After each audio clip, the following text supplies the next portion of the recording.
Hi!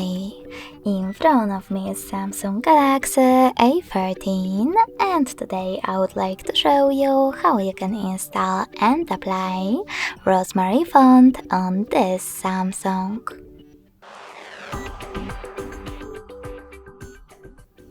First of all, go into settings and scroll down to access display. Now you need to choose font size and style.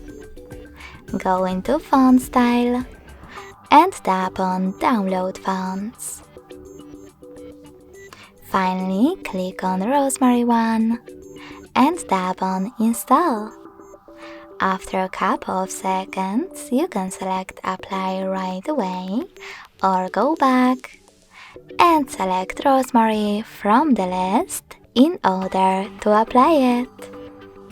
Thanks so much for watching. If you enjoyed this video, smash that like button, comment and subscribe. Bye!